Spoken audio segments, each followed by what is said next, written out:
Hey, what's up, everyone? It's Ron from the Box and One podcast. Thanks for joining us for another episode. On this episode, we introduce a new start, bench, and trade segment. We take a bit of a dive into some of the Raptors' advanced stats and talk about the Blue Jays signing Marcus Semien. Let's get into it.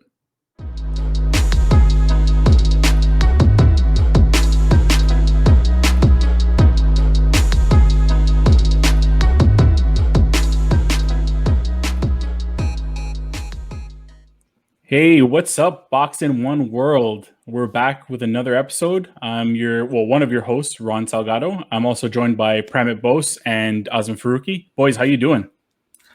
Not bad, especially now that I know Marcus Semien is a Blue Jay. Yeah, we'll be talking about that later too.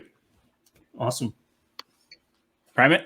Yep, I am thrilled. I think it's a great signing, so we will talk later for sure.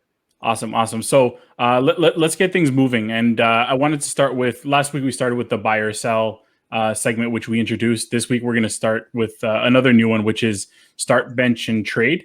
So just to give you guys a quick rundown of how this works, I'm going to give you a list of three guys. I have three different groups of guys, and you're going to tell me which of those guys you're going to start, which one of them you're going to bench, and which one of them you're going to trade. There's no real criteria to how you're doing this, so however you want to justify it, good with me.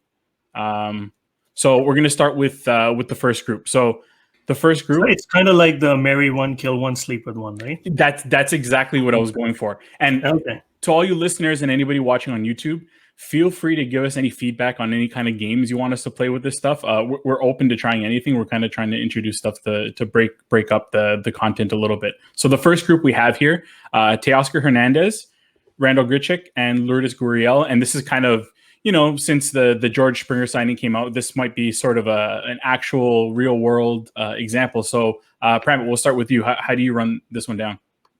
Teoscar trade, Grichuk bench, Gurriel start. Although practically speaking, I think Gurriel is the best trade asset. Teoscar, simply put, there are indicators that what he did last year in 50 games is not sustainable. He has had short stretches where he'll hit a ton of home runs, but his career is all he'll always have like one really hot month, and then he'll be terrible the rest of the year. And he played 50 games and he had a very, very good year, but he still struck out 30% of the time, which is way, way, way too high. Looking at some of his other stats. Yeah, I mean, his line drive, he hit the ball harder. Line drive rate was up. So it indicates that it may not have been completely smoke and mirrors, but I am not, with his defense just not being that great, and you have a lot of these DH type guys anyways, I would shop him and see what you can get for him. Awesome. So I'm going to play Teoscar, I'm going to bench Grichuk, and I'm going to trade Gurriel. Gurriel has the best trade chip, and he's better off fetching you some other prospects rather than sitting on the bench. Grichuk, he's probably designed. His whole entire baseball profile is designed to be a fourth outfielder. So I'll keep him and I'll play Teoscar. I think with limited sample you had from last year, it's worth taking a flyer and seeing what he has. Okay, so I'm going to approach this a little bit differently. So I'm starting Gurriel just because I need the hair in the lineup.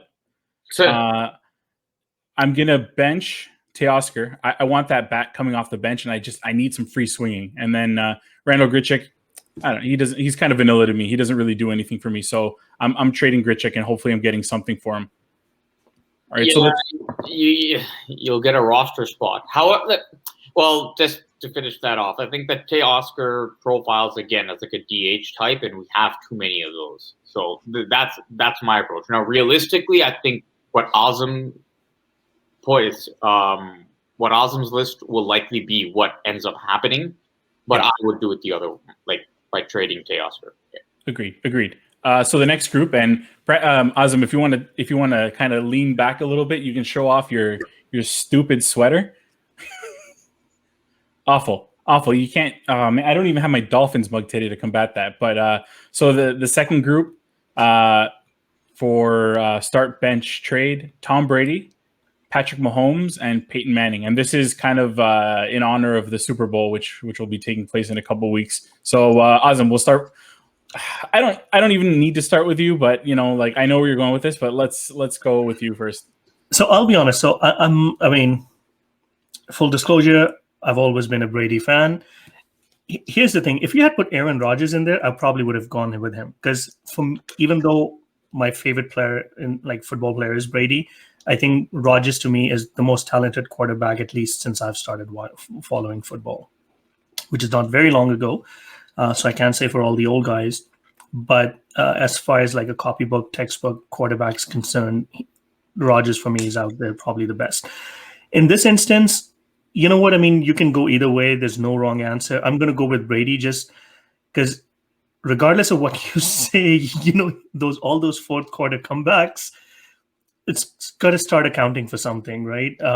Even though he's definitely not as talented as Peyton Manning, and I think even Mahomes might end up being more successful as far as pure talent level is concerned. But for a quarterback, we know there's a lot more that goes into it, and which is the awareness as well as in-game decision making, and Brady's pretty good with that. So I'm going to play Brady. I'm going to bench Manning.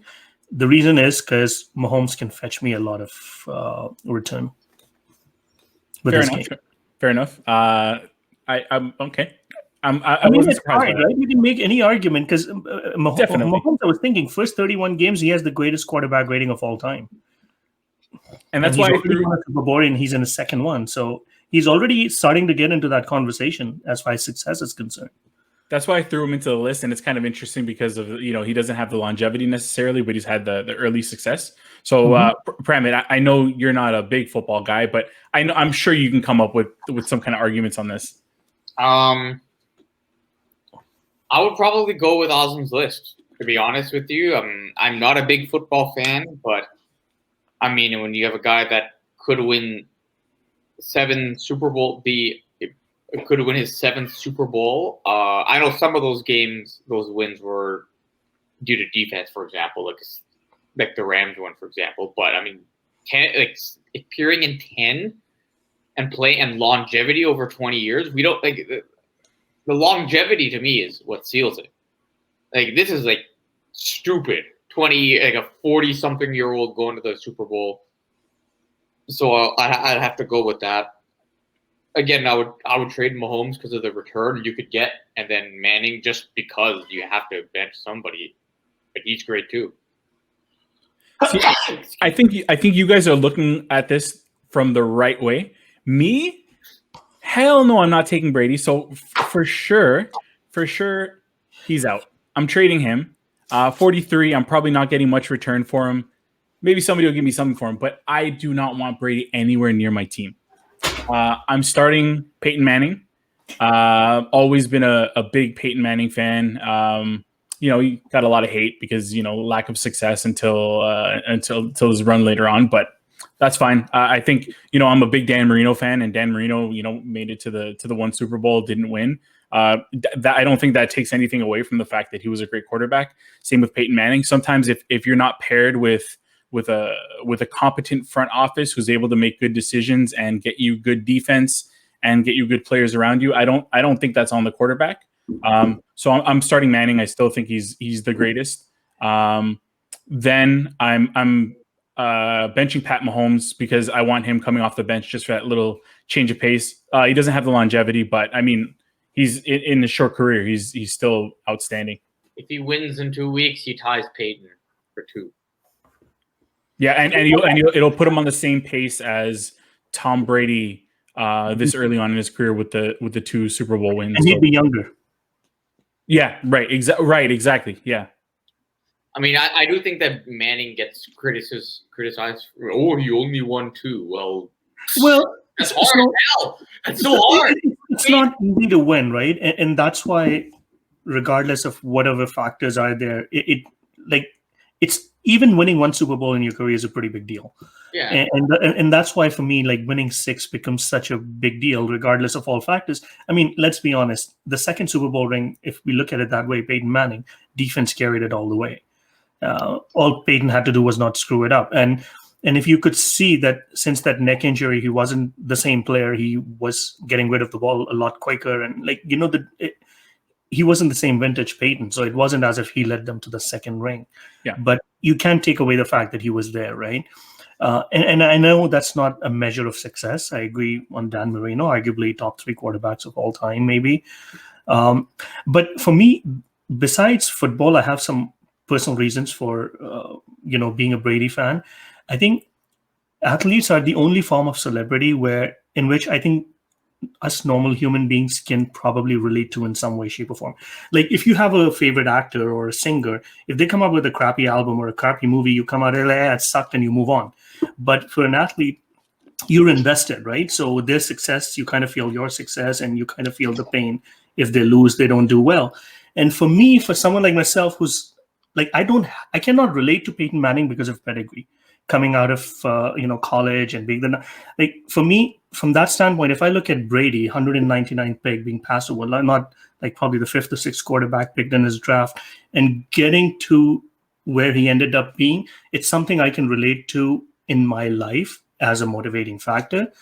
And I know it's not equivalent, but it's something that you can aspire to, right? If 199 overall can end up being in a conversation even to be the GOAT, right? I mean, at least that gives me like, okay, if I put my time, my effort in, I can do whatever I want, right? At least that's whether that happens or not. I suffer from procrastination like a lot of people, but the fact is it's a motivating factor. It helps you. And especially, in all these fourth quarter, comebacks we talked about, it's not just with the Patriots. It happened a lot when he was a Wolverine as well.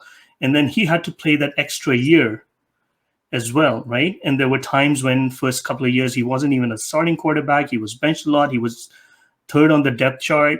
And the journey that you see, it's very, very inspiring. See, and this is the type of analysis that you get from the Box and One podcast. I was throwing this segment out there just as a fun segment, and you came with this serious analysis. And I know, but you haven't changed my mind. But I am going to say I'm sorry for the Brady hate, but still out of here. Yeah, Tom Brady's just your everyday guy married to a supermodel. Yep. Okay. All right.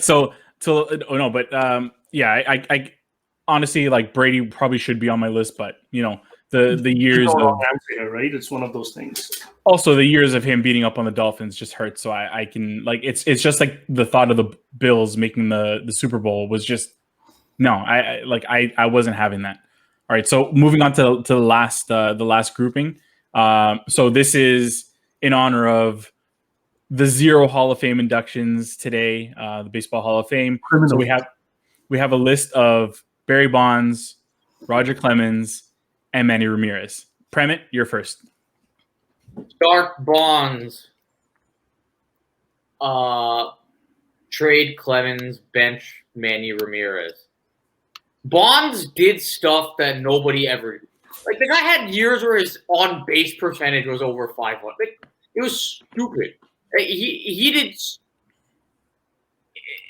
what he had pulled off. Like, the fact that he would be intentionally walked with the bases loaded, and a team was willing to walk in a run just so he wouldn't hit. It was ridiculous. The guy had seasons of like regularly from 2001 all the way to 2004. He had every year his on base percentage was over 500. He had a year in 2004 his on base was 609. That was ridiculous. So Bonds 1, Clemens 2. Because as a pitcher, he did some ridiculous things as well. Like, Bond's career Fangraphs WAR is 169. Manny, I would bench just because of the 3, and he was amazing too. But he is his weird antics. I mean, Bonds. No Bonds, right? I mean, but Bonds was just ruse, but it wasn't antics. Like, Manny's was like immaturity, but like Manny's career WAR, Fangraphs WAR is 66, which is incredible. But Bonds is 169. So just to clarify, you're trading Clemens because of the value, right? Clemens because of the value. He's number 2, so I can get a lot of value back, and I did enjoy his Blue Jays years. Sorry, I correct myself. Bonds was only 164 career Fangraphs WAR, which is like still incredible. God-like. Like people can argue the steroids, whatever. Steroid doesn't make you walk. Yeah, it was ridiculous. So Bonds, keep him forever. Awesome. Your list? Same as Pramit. When you have Barry Bonds on the list, you don't even look at anything beyond. And I know Roger Clemens probably the greatest pitcher of all time. Between the greatest pitcher, greatest position player, I'll take someone who plays every day. Bonds, and I bench Manny because of the bat, and Clemens for the return. Yeah, maybe I can get 5 Kershaws for Clemens, so that'll help. I'm thinking about it the same. Like I have my list is pretty much the same, and the reason I put Bonds on the list, even I thought about maybe I don't put him on the list, but I wanted to actually just ask you guys, does he deserve to be in the Hall of Fame? You guys have an issue with the steroids or nope? No issue. Put him in. Nope. There was no policy back then. But does he get in? That's the question. No policy back then, and the league. MLB made a ton of money on it. They made a ton of money off this guy. And you have this plaque that says Bud Selig on it. That kills the entire argument against having Clemens and Bonds in the Hall of Fame. Do you guys think the steroid guys get in? Not all of them. I do. I think some will get in. I do believe that a guy like Alex Rodriguez will get in. It was relatively late in his career. So, yeah, I think that certain guys will. But I don't think McGuire and Sosa get in. Well, McGuire and Sosa, okay, so McGuire, 583, I think, home runs, if I'm not mistaken. But, I mean, it's not the same conversation as Barry Bonds or Clemens, right? I mean, you're talking about 2 of the greatest players in their position. But, I mean, people forget that, Bonds, even earlier than that, he had a pretty terrific, he was on a Hall of Fame trajectory anyways, right? Yeah. So even from the time when you start suspecting that he, started taking drugs, I mean, it was like, he already had accumulated like 50, 60 WAR already. The only better hitter all time, according to Fangraphs, was Babe Ruth. That's it. On that note, I would make a suggestion. So there's an old baseball book called Baseball Between the Numbers. I think it came out like 15 years ago. I would still suggest anyone who wants to collect baseball books to still read it and keep it. Forget all the stats because they're all out of date now. Obviously, analytics has advanced ridiculously since that amount of time. But just the approach and how you start thinking about it, it gives you a really good foundation. And I think even before chapter 1, the introduction of that book is who's a better hitter, Bonds versus Babe. And that's a fascinating chapter. And they kind of put them both in their respective eras and see how Bonds would have done in Ruth's era and how Ruth would have done in Bonds' era. So Bonds would have had a higher on base and less home runs if he had played in Babe's time, and vice versa. Babe Ruth would have probably had close to 900 home runs, but a lot more strikeouts. So it's pretty fascinating. But the velocity that Bonds faced wouldn't have been what Babe had to deal with. There were other issues back then, right? I mean, the sport was different as well. So you can only compare against your peers at that time. And from that standpoint, Ruth was like Gretzky times 5 compared to the rest of the players, right? Yeah, I can see that. Okay, so moving along to minutes. Sorry. Interesting conversation. It actually went a lot longer than I thought it would, which is actually not a bad thing because it was some interesting conversation about some of these Ron's guys. cursing us under his breath. It's like idiots. It was his fault. I blame him. He always extends segments. So. He's God. All right, yes, go on. So we'll move along to the next to our next segment. So I just wanted to talk about some Raptors stats. So I was a little bit frustrated after the loss yesterday to the Pacers, and I just thought I would start taking a look at some of the numbers. I wanted to take a look at Raptors offensive rating, defensive rating. So I just wanted to start with what I think the issue is, but then, when I start to look at defense, I'm actually pretty surprised where they're at. So their offensive rating, they're 110, 15th in the league. Defensive rating, 109, and it's actually 16th in the league. And then when I started to dive a little deeper into the offensive rating, because that's what I was most interested about, because I don't know if you guys agree watching some of these games, their offense just, we mentioned this before, it looks stagnant. There's some standing around. There isn't a lot of movement. Not a lot going to the basket. A lot of jump shooting, which I think is what everybody kind of realizes. So when you look at their shooting, kind of inside, so the restricted area, they're 57.9%, 26th in the league. Just for context, the Clippers are first at 69.8%. In the paint, in general, they're at 37.8%, which is 25th in the league. The Bulls are first at 48.8%. Mid-range, there's 37.1%, which is 26th in the league. And the Sixers are first at 48.6%. And then, when you look at the numbers from three, corner threes, they're ninth at 40.8%. And above the break threes, which actually kind of surprised me, they're 36.9%. They're eighth in the league, which I guess now that I think about it a little bit more, that's probably where a lot of their threes come from, given Lowry and Fred VanVleet, how they get their shots. But are you guys is there any surprise that they're 16th in the league in defensive rating? Because I think that's the most surprising thing that came out of this. Because small sample size, so I think there could be some there's some distortion, I'm sure, with the numbers. But 16th, did you guys expect that? Yeah, I'm looking at Hollinger's stats, which is offensive and defensive efficiency, and it just basically simply a number of points a team allows per 100 possessions. Yeah, and Hollinger has them 7th defensively, and offensively they are 17th. Now, there's a lot of skewing because, I think the first 7-8 games, they were atrocious offensively. I think even defensively, they're pretty bad in both. I mean, you start 2-8. I think now what are they, 7-10? So they're they have the 23rd best record, right? So it's not far off from all those numbers if you think about it. Yeah. Really atrocious games, down from 16th or mid of them back to low 20s. So I'll say this: yesterday, notwithstanding, the defense has been a lot better the past week and a half. The Dallas game, the second Miami game, the first Indy game. We're starting to see a lot of the scheming that they did last year that worked and paid off. I think that they will end up being okay defensively. I think if you don't have the anchor like a Gasol, that could maybe put them in the top 5. And because they've gotten nothing out of their centers, zero. Although Baines is playing a lot better lately.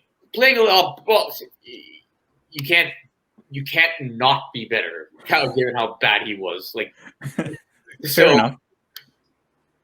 I think defensively they'll be a very good. I don't think they'll, unless they make any moves or unless we just all of a sudden just see them click and get to a higher gear. I don't see them being what they were last year, because I think we've learned that Gasol played a huge role as that defensive anchor.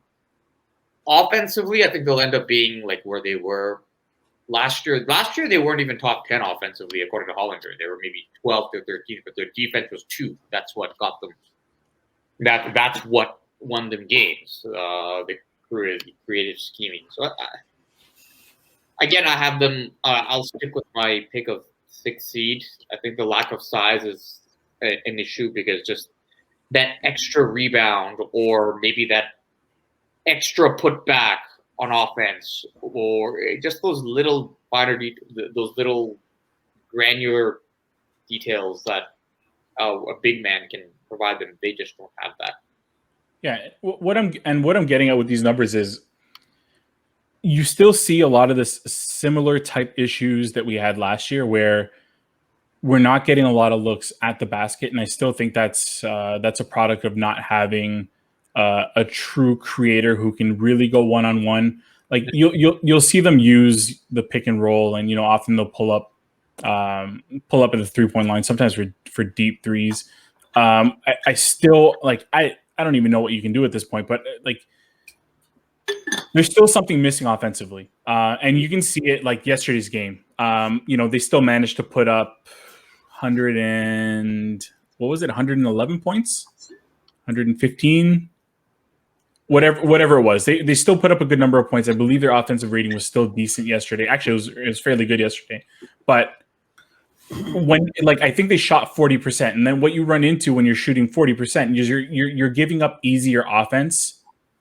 In this case for the Pacers, because they're coming back, they're not facing a set defense because you don't have time to drop back into your coverage, and it puts a lot more pressure on the defense. Yes, they played well, and I think yesterday what happened was OG got that elbow to the face and his mouth just swelled up, and it impacted them down the stretch. But I still think that their offense still is missing something, and definitely the lack of Ibaka is on the pick and pop and rolls to the rim. It's showing. Yep, and their defense fueled their offense. They were a very good transition offense when they get that stop, get the steal, quickly run down the floor and score. They're not a good half-court offense because they don't have that guy that can you could just give the ball. There are times you need to give one of these, like when they had Kawhi, there were times you can just give him the ball and get out of the way and let them go to work, and they don't have that guy. So then when teams put them in the half court, they have to. They just don't. They can't create at the rim, except for Siakam at times when he chooses to. But so they have to go for those threes, and I don't have as big a problem with how they are playing because I think given their size issues and the makeup of the roster, that's what they have to do on offense. I do think that they need to get the defense. I think that if they can improve that, get that consistent defense, we'll end up with a team very similar to what we had last year. Maybe not as good, but I don't think anybody expected them to be as good last year. I still had them as a mid-tier playoff team in the East. So let me ask you this, guys. So do you think now in hindsight, of course, make greatest decisions in hindsight, not signing Ibaka was a mistake, and you know why we didn't, but or was this obvious that this would be a gap? And if it were, then were we over? We were a little too optimistic over the Raptors early on. Okay. You want to go first, Pramit? They're all okay. They're not going to be a top seed in the East. They're not going to be the 1 seed. But they're only 4.5 games out of the 1 seed. They're only 2 games behind the 6th seed where I thought they would be. So they could still. I think that we all underestimated the impact of losing Serge and Gasol, and I thought that Baines could provide enough with some rebounding and screen setting to maybe offset that loss, and we were wrong, and Len was a train wreck. So, yeah, that's where I misread. So, personally speaking, I think when you look at it, the fact that Giannis signed so early makes it look a whole lot worse, and it's a lot easier to say they should have just signed Ibaka. But when you look at it as a whole, I still don't have a problem with it, and I know people are going to think I'm crazy, but he still had his deficiencies, and given that he probably would have wanted an extra year. I don't know if they threw an extra $3-4 million onto the 1-year contract. I don't know if he would have taken it. Maybe he would have, but I don't want any part of the second year just because I we all wanted that flexibility. So I still understand why they did. And people I think the biggest problem is that there was no backup option. And I still, again, people are going to think I'm crazy for this. I'm a little bit more upset over the not bringing Gasol back, because he was the one that I think I wanted a little bit more. I know Ibaka gives you numbers-wise more, but Gasol has a bigger impact in things that you don't see in the box score. And I think that's a lot of where you see some of the issues that we're having right now. Although he's not going to shoot the 3, there are a lot of things that he does spacing wise that would help this team. Gasol, I mean, Lakers gave him 2, even though it was like a vet minimum type deal. I don't know if I would have given him. I mean, Gasol was pretty bad in the bubble. Yeah, definitely. But I think there were still things that he was doing that didn't show up on the box score. Yeah, and it's hard for me to judge. Obviously, it's an issue, but their point, they still outscored their opponents overall. They have a positive point differential. Yeah. The East is they got off to that terrible start. They're 5-2 since. The East is just very weird at the moment. A bunch of teams are bunched up together. In 2 weeks, they could be in where we thought they would be. So if that's where they end up, this is always going to be a transition year for OG, Pascal, and Fred to sort of take on that leader, like become that core, take on that leadership role, so to speak. The next iterate, like you had Lowry, DeRozan, JV, then obviously JV and DeMarco, and then Lowry's the last guy, and you transition to this new group, and who knows what happens with Lowry, but I don't want to write them off and say, oh man, if only we had known this, or that was a mistake, because it's way too early. There's still a long way to go, and I'm seeing positive signs that they're coming out of it. In 2 weeks, we're going to be playing that Dennis Green clip of they are who we thought they were. Because things will even out, and they'll probably be probably middle of the pack in a playoff spot, 5th or 6th. Milwaukee tomorrow, that will be a tough one, but we'll see. Milwaukee, I mean, they haven't quite gotten off to the start that we thought they would, but they're still very, very good. So we shall see. Yep. All right. So moving on to our last topic, Blue Jays update. So last week, Azam, you missed some interesting news coming in with the George Springer signing. Pramit was hardly able to contain himself on air, and now they did an extra little bit of business signing Marcus Semien. So, as a casual baseball fan, can you guys break this down for me? What are we looking at? Where is he going to play? Is he going to play shortstop? Do they move Bo, or is something else going to be happening? And how does this impact the lineup and the team in general? So I think going into the season, regardless of what signings they made, I think it was clear that they will probably look for one infielder at the very least. Third base was a gaping hole. I think this signing makes a lot of sense for the Blue Jays. One, it's not a very long-term deal. So in no way, shape, or form, if Groshans or Austin Martin are ready somewhat next year, it doesn't block anyone's pathway. And secondly, what it does is they're saying primarily he's going to play second base, which I'm perfectly fine with. I think Calvin Biggio was serviceable defensively there. So it makes sense that now you have I don't want to say an elite, but an above average, really good shortstop playing second base. So, you can definitely see. And pitchers like Hyun-Jin Ryu, who rely a lot on these ground balls, I think that offers a lot of protection for someone like him. I think it makes sense that Bo, although he's not considered a long-term shortstop solution, hasn't played a lot of games. So I can see why they want to give him some rope, right? He is preferred. He's one of those that they want to build the team around. It's a little too early, I think, to get into, negative conversations and things like that. So it doesn't hurt to start him out as a shortstop, Semien as second base.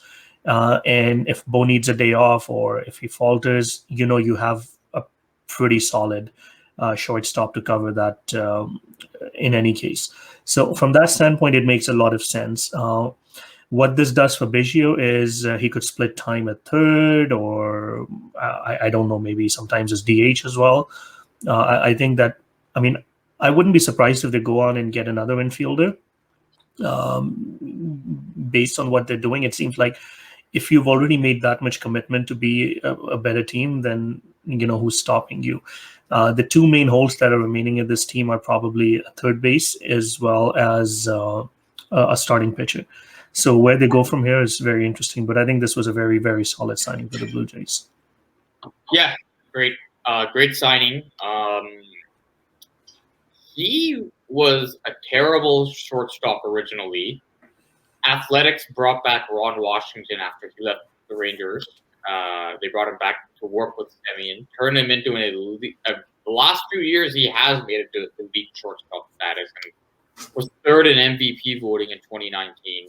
Last year, got off to a slow start the first couple of weeks, but then by September was back to his old self. So I love it. He upgrades the defense, which was badly needed. He gives them insurance at short. Although I guess second base is where they will play him if they want to continue to get full reps. There is still some. I mean, even if he's just an average hitter with the defense, it's a big win for them. So I really like it, and I think as full disclosure on our WhatsApp group, I was still questioning if maybe he should just be the shortstop.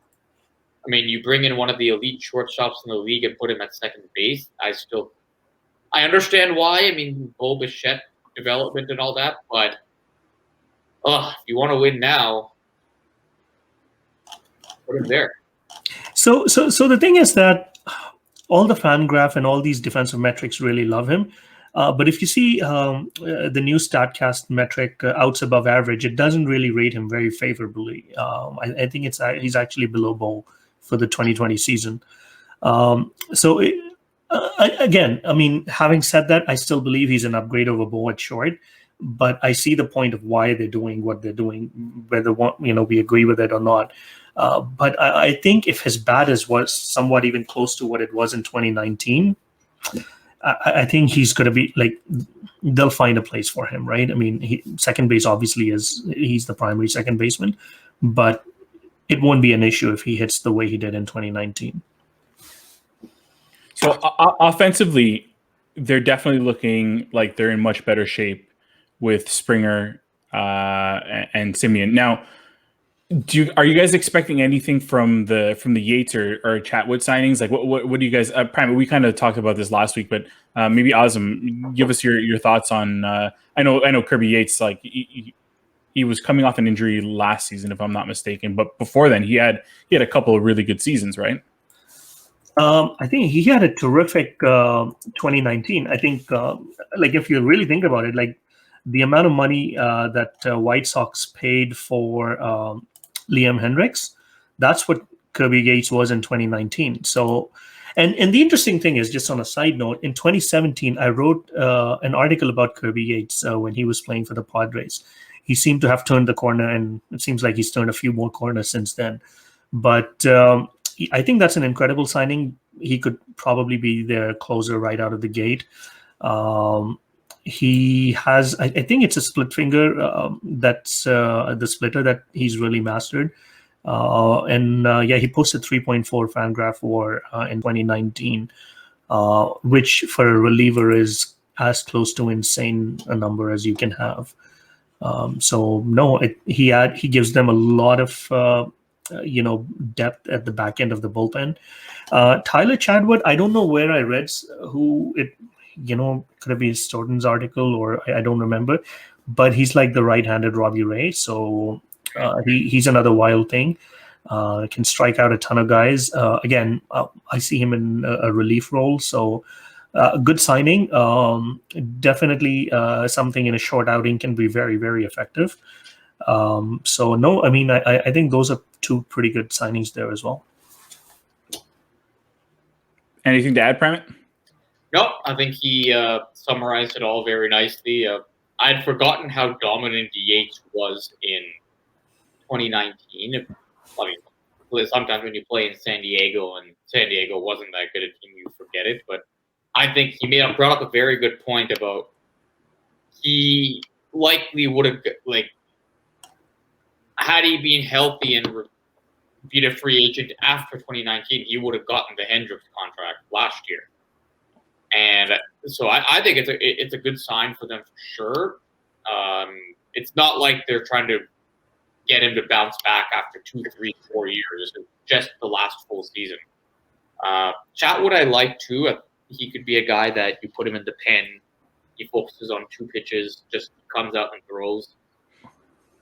I think I'll just put him right in the pen. I don't know. I wouldn't put him in the rotation now. I think they have enough of those swingmen, back end rotation type guys already. So I would just put him in the pen and just let him thrive there, and try to acquire another starter. Again, and just for context, right? Just for sorry to cut you off, but just for context, if you talk about relievers, how good a 3.4 season is, Mariano Rivera in his career only had 3 seasons where he posted 3 WAR. And if you look at the ones where he posted 4.3 or even 3.2, his 2 best years, he pitched 107 and 80 innings. Now, there's no way I'm comparing the 2, so please, no one get that. You got me excited, man. Right. But what I'm saying is that 2019 was a very, very dominant year for Kirby Yates. And like they didn't pay a hell of a lot for either one of them, right? So this is it's a low risk, potentially high reward type of situation. Yep. Which like 5.5 likes. 5.5 million. That's chump change for MLB money, to be very honest. Yeah, exactly. Especially considering what you spent on Springer and Even Semien. 18 million. And if they're out of the race and he's has a very good year, that's a big trade chip at the deadline. Yeah. So the last thing, just to finish this topic off, Azam, I know you wrote an article on George Springer. So do you want to plug it? Let the people know how they can find that. Yeah. So I occasionally contribute to beyondtheboxscore.com. Primarily, I write about the Blue Jays. You can find my George Springer article. I will be writing one on Marcus Semien tomorrow, so it should be up sometime tomorrow or the day after. But it's got a lot of really good writers, so please do check it out, beyondtheboxscore.com. Yeah, and so we also will the Semien article we'll share on our Instagram. So if you just click the link in our bio, there will be a direct link to it. So check it out. I was reading some of the articles today. And brushing up on the George Springer signing as well. So highly recommend anything written by Azam, even if you go back to the article on Kirby Yates from 2017. Definitely go back. But I think that's a good spot to end the show. As always, I want to thank everybody for listening to us. We appreciate the support that we've been getting. I think we've been picking up some steam on YouTube, so it's been really good to see. As always, make sure you follow us on Instagram and on Twitter at Boxing1Pod, and make sure you subscribe on YouTube, like our stuff, interact with us, leave comments. We'd love to hear from you. Anything you guys want to add before we wrap this up? No, I think lately we've been picking up a lot of steam, and really appreciate everyone's support. But like Ron said, please, the more subscribers we have, if you like our content, you can get it right into your subscriptions inbox. So please, if you have any suggestions, please do not hesitate to tweet at us or email us or reach out on any of the social media platforms. We'd love to hear from you. And I need to find out why certain metrics rate Semien very highly and certain metrics like outs above average don't. So one thing, actually, if one day we could kind of do a quick kind of like, just a primer on some of the metrics that people should be looking at, that would be great, especially baseball wise. Like basketball, I'm fine. Baseball, it's a world where I just look at some of these numbers, and Azam, like I was reading your article and I had to keep Googling some stuff. So maybe one day we'll do a primer on some of this stuff so that I'm not lost, and so that some of our viewers and listeners aren't lost. Hey, if that's interesting, some shameless self-promotion. Maybe, Ron, I mean, you can probably put a link to it on my own personal YouTube account. There is sort of a lunch and learn I did with a startup a couple of years ago called Moneyball 2.0. Kind of explains some of the analytics and all the evolution over the last couple of years. Is this the video that you said was like taking off and making you some serious money? Oh no, I got a copyright claim from MLB because I posted a StatCast ad on it. Well, I'll post a link. Send me the link and I'll put it in the description so people can check that out. Awesome. Anything to add, Primate? Do an episode. That would be great. Thank You know, you. we should do a basketball analytics episode as well. Yeah, that'd be awesome. So actually, just to I don't want to extend this too much, but I've been reading a couple of books, Basketball on Paper and Thinking Basketball. Basketball on Paper is by Dean Oliver. Thinking Basketball is by Ben Taylor. Both really kind of advancing analytics and just the way you think about basketball in general. So I would love to do that, especially once I'm done those. And then there's a little basketball course that I'm doing on X's and O's right now. So basketball is my thing. So we should definitely do that. All right, guys. So that's enough. That's enough for the night. I think people are probably tired of listening to us. Primate, I know you got to get back to work, which was you wanted to keep this short and you kept talking. You just extended this episode. My bad. All right. All right. All right. Good night, everybody, or good morning, or good day, wherever you're listening. Thanks, everyone.